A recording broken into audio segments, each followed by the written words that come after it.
एक चीर प्रतीक्षित फिल्म जिसका आई थिंक पूरा देश इंतजार कर रहा था पिछले 6 महीनों से शायद, जिसका पहला टीजर जब डाला गया था तो पूरा देश खड़ा हो गया था। जी हाँ, मैं बात कर रहा हूं आदि पुरुष की। ये आदि पुरुष पहला टीजर, उसके बाद में दूसरा, तीसरा, फिर फाइनल करके अब जाकर रिलीज पर भी आ गया है। पिछली बार जब हंगामा मचा था उनके टीजर को देखकर, जिसमें इन्होंने सबके ड्रेसेस चेंज कर दिए थे, रावण को मोहम्मद खिलजी बना दिया था और चमड़े के पट्टे दिए गए थे। दुनिया ने ऑब्जेक्शन दिया, मैंने भी ऑब्जेक्शन दिया। मैंने कहा ये क्या हो रहा है, क्या मजाक कर रहे हैं। मेहनत करके मैंने सुना उन्होंने 6 महीनों में बहुत कुछ पैसे, करोड़ों खर्च करके कोशिश की है चेंज करने की। तो दूसरी बार जब नया टीजर आया तो लोगों ने रिएक्ट नहीं किया। कहते हैं कि किसी को, सबको मना कर दिया गया था, मुझे लगता है किसी ने रिएक्ट नहीं किया, क्योंकि उसमें भी चीजें दिख रही थी जो जो जो ऑब्जेक्शनेबल थी। मुझे भी उस वक्त लगा कि चलो ठीक है, अभी ये फिल्म लेकर आ ही रहे हैं तो असली तो जो होता है वो करता धरता तो होता है, वो पब्लिक होती है। तो पब्लिक डिसाइड करेगी फिल्म रिलीज की। और अभी कल परसों आई थिंक रिलीज हुई है फिल्म। और मैं यूजुअली तो मैं फिल्मों पर ज्यादा समीक्षा या फिर मैं कुछ अपनी लिखता पढ़ता या उससे शेयर नहीं करता, परंतु ये हमारी आस्था से जुड़ी हुई फिल्म है। अतः मुझे लगा कि मैं अपनी राय, मेरी राय देना अवश्यंभावी हो जाता है। अगर आप मुझसे पूछोगे, मैंने लोगों के रिएक्शंस पढ़े हैं, बाहर निकलने वाले लोगों के रिएक्शंस पढ़े हैं। एक आदमी तो एक बच्चा, मतलब आज की यूथ है जिनको शायद खुद भी नहीं पता कि रामायण क्या होती है, उनके लिए एक कहानी है। एक यूथ के मुंह से निकला, मजा आया, कॉमेडी था, अच्छा कॉमेडी था। रामायण और कॉमेडी, मेरा माथा ठनका वहां पर। कोई बोल रहा था कि कार्टून फिल्म लगी हमको, कोई फिल्म ने कहा कि बहुत ड्रामे हैं इसके अंदर, अच्छा लगा, कोई बोला अच्छा नहीं लगा। फिर मैंने जब सोचा कि मुझे इस पे बोलना पड़ेगा, और जब मैंने स्टडी की तो मुझे मालूम पड़ा कि इससे बड़ा भयानक तमाशा नहीं हो सकता आदि पुरुष से ज्यादा। इससे बड़ा अपमान हमारे हमारे हमारे एपिक रामायण का नहीं हो सकता। फिल्म देखकर ये समझ में आता है मुझे भी, और सबको शायद आएगा कि नहीं, पता नहीं, कि निर्देशक ओम राउत को रामायण का रत्ती भर भी ज्ञान नहीं लगता मुझे। और फिर वो जो बड़े लेखक हैं, जो शिरोमणि बुद्धिजीवी मनोज मुंतशिर शुक्ला ने तो अपनी लेखनी से इस रामायण को हमारी कलयुगी बना दिया है, त्रेता युग से कलयुगी बना दिया है। अपनी अपनी लेखन में बेसिर पैर के डायलॉग, सुला देने वाला स्क्रीन प्ले, और ऐसी प्रस्तुति के आदमी नींद करने जाए तो नींद की गोली भी शर्मा जाए। जी हाँ, मैं बोल रहा हूं, मुझे पता है कई लोगों को बुरा भी लगेगा, लेकिन मैं ऐसी बातों पे हमेशा खड़ा हो जाता हूं जब कोई हमारे देश की धर्म आस्था से खिलवाड़ करने की कोशिश करता है मॉडर्निटी के नाम से। साहब, इतनी छोटी सी बात बता दूं कि जो बच्चा शायद जानता है, क्योंकि रामलीला तो पढ़ी जाती है, घर में रामायण का पाठ होता है और रामलीला हर साल होती है, गली मोहल्लों में होती है। रावण को क्या वरदान था और कैसे मिला था, इतनी सामान्य जानकारी भी नहीं है इन लोगों को। इनकी रचना अगर मुझसे पूछा जाए तो अब तक के अस्तित्व में रहे सभी रामायणी पुस्तकों से कोसों दूर है। रामानंद सागर जी वाली रामायण का तो 100वां हिस्सा भी नहीं है ये आदि पुरुष। आदि पुरुष के निर्माण में इतने घटिया स्तर के संवाद लिखने और हनुमान जी के किरदार को बेतुका स्वरूप में दिखलाने के लिए इतिहास उन्हें कभी माफ नहीं करेगा। दोस्तों, ये फिल्म जिसे देखकर लोगों ने अपने अपने अलग अलग तरीके से रिएक्ट किया है, अभी तक पूरा रिएक्शन नहीं आया, क्योंकि अभी तो वीकेंड है, टिकटें बुक हो जाती हैं एडवांस में। तो अभी तो लगता है लोगों को कि अभी तक इतने लाख, इतने करोड़ का बुकिंग हो चुकी है। पर मैं आपको बता दूं कि फिल्म देखकर ऐसे लगता है जैसे ये राउत साहब को हॉलीवुडिया मेकिंग, इससे ये बहुत प्रभावित है। और वही देखकर इन्होंने रामायण में अपनी उल जुलूल खुराफात भर दी है। अरे भैया, अगर आपको सिनेमाई लिबर्टी लेनी ही थी तो कोई कोई कोई फिक्शन फिल्म बना लेते ना। मर्यादा पुरुषोत्तम श्री राम जी के इमेज के साथ खिलवाड़ की गई है, जिस तरह से उनको कपड़े दिए गए हैं, जिस तरह से खैर वो तो उनका खुद का परफॉर्मेंस है, मैं कुछ नहीं कह सकता, लेकिन साहब ये छवि के साथ खिलवाड़ किए गए हैं। तभी मैं कहता हूं कि ये जो आदि पुरुष है, ये एक बहुत ही भयानक मजाक है रामायण के साथ। यही नहीं रुकती बात साहब, लेखकों ने सीता जी, राम जी, हनुमान जी, लक्ष्मण, मेघनाथ आदि किरदारों का भी मजाक बनाने में कोई कसर नहीं छोड़ा है। मेघनाथ, उसके जैसे तपस्वी योद्धा कम दिखता है वो मेघनाथ तपस्वी योद्धा। WWF के घटिया रेसलर ज्यादा लगते हैं, पूरे शरीर पर टैटू ही टैटू, और ऊपर से चिंदी डायलॉग, चिंदी स्टाइल के डायलॉग बाजी मारी उन्होंने। बेटा जली, तेरी ये शब्द, बेटा जली तेरी, ऐसे शब्द रामायण जैसे मेकिंग में कहां फिट होते हैं। कोई टपोरी कैरेक्टर था क्या मेघनाथ? सब जानते हैं कि लक्ष्मण को कौन सी शक्ति लगी थी और कैसे मूर्छित हुए थे, लेकिन यहां पर तो उनको शक्ति लगनी थी तो नागपाश में ही से ही उनको नागपाश को ही उन्होंने यूज किया और मूर्छित करके काम चला लिया। अब रावण की बात करें तो रावण डरावना होगा शायद, मुझे तो नहीं लगता, क्योंकि पंडित था। पर मान के चलो कि अगर वो डरावना दिखाना है तो डरावना दिखाइए ना, लेकिन ऐसा लगता है कि चंद्रकांता का शिवदत्त जैसा विष पुरुष बनकर आ गया है। अगर आप देखोगे रावण के किरदार को तो आप हैरान हो जाओगे कि किसने ये इमेजिन किया, किसने ये डिजाइन किया है और किसने ये हिम्मत की है। और अगर मैं बात करूं प्रभास जी की, अच्छे इंसान है, अच्छे एक्टर हैं, बाहुबली कर चुके हैं, बाहुबली के बाद और भी फिल्में की हैं, लेकिन मैं कहूं ये फिल्म औरों से अलग थी। प्रभास जी श्री राम को पाने के लिए राम के व्यवहार को अपने अंदर लाना पड़ता है। ऐसे किरदार जब कोई करता है तो उसके किरदार को समझता है। सिर्फ बॉडी ही नहीं चाहिए उसके लिए, बल्कि प्रदर्शन भी अतुलनीय होना चाहिए। सिर्फ बॉडी का प्रदर्शन राम नहीं बनाता आपको। मैं तो यहां तक कहूंगा कि अगर आपको इंस्पिरेशन चाहिए था तो कम से कम अरुण गोविल जी का परफॉर्मेंस को देखकर ही कुछ आप लोगों ने कुछ सीख लिया होता आपने। मैं जानता हूं बात मैं बहुत चुभने की कह रहा हूं, लेकिन मैं सच कह रहा हूं। जो कुछ भी इस फिल्म में है वो रामायण का मजाक बनाकर रख दिया है। और रामायण हमारी आस्था है, किसी का हक नहीं है। मैं कई बार अपने धर्म के खिलाफ खड़े हुए लोगों को मैं बोलता हूं, डांटता हूं कि you have no right to change the characterisation of any of our character of our epic.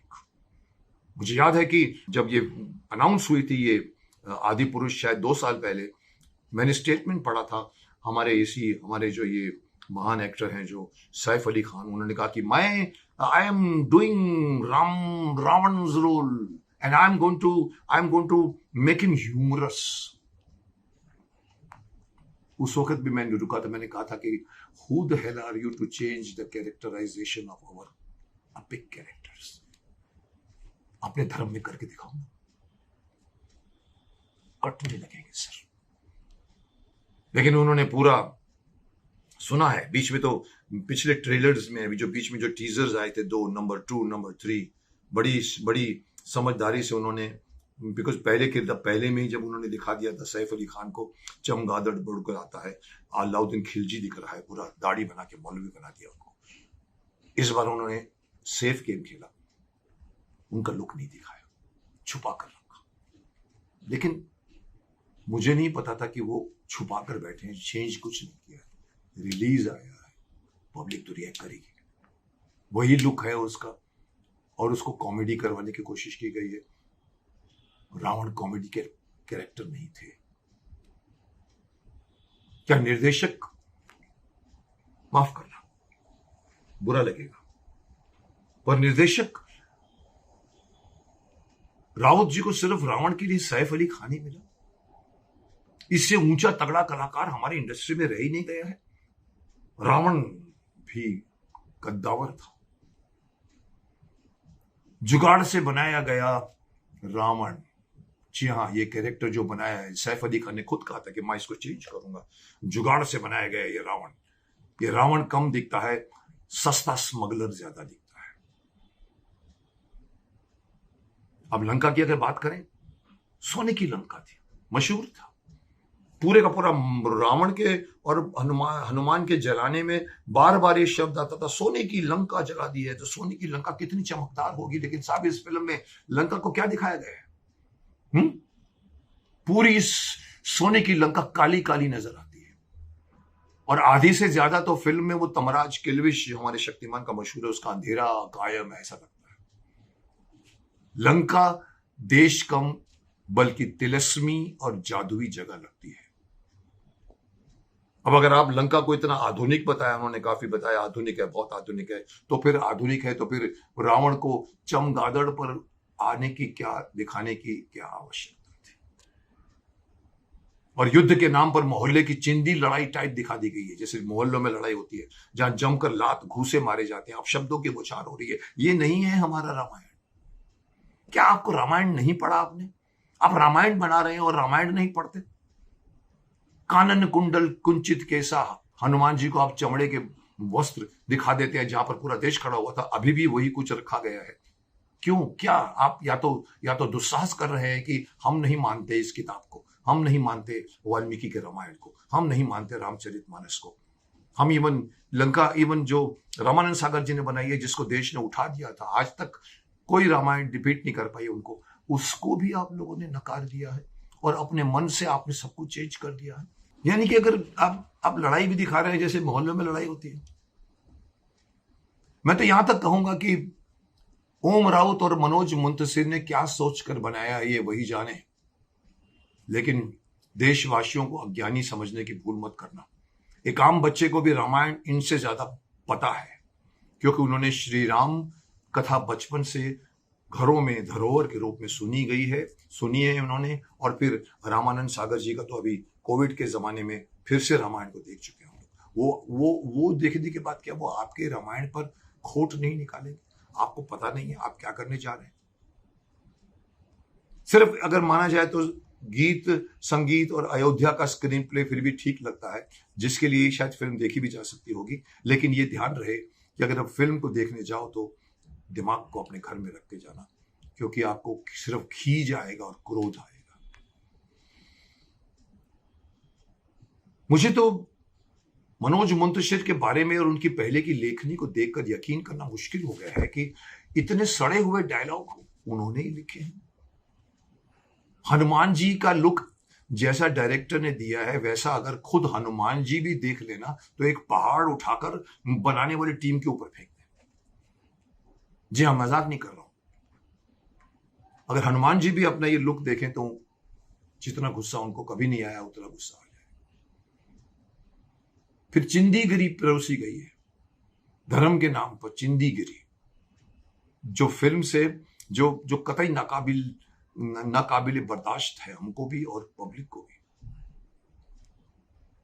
चलिए मैं आपको आपके एंड में आपके लिए मैं पाठकों की कसौटी के लिए कुछ फिल्म के डायलॉग सुना देता हूँ। आइए मैं आपको कुछ डायलॉग सुनाता हूँ, आपको खुद का पता लगेगा कि किस लेवल की, किस घटिया लेवल की, किस सड़क छाप के डायलॉग उन्होंने लिखे हैं।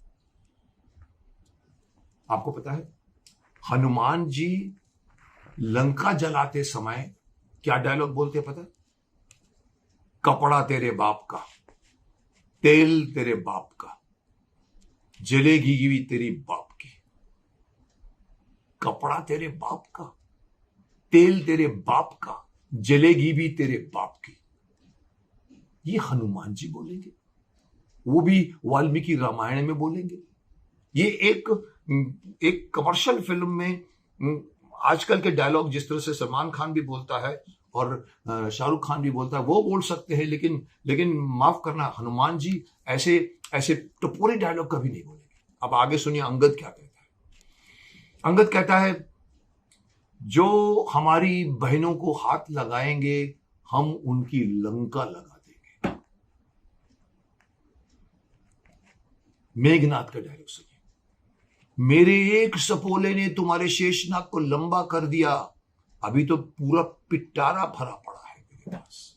ऐसे दोयम दर्जे के डायलॉग को देश की जनता शायद ही बचा पाएगी।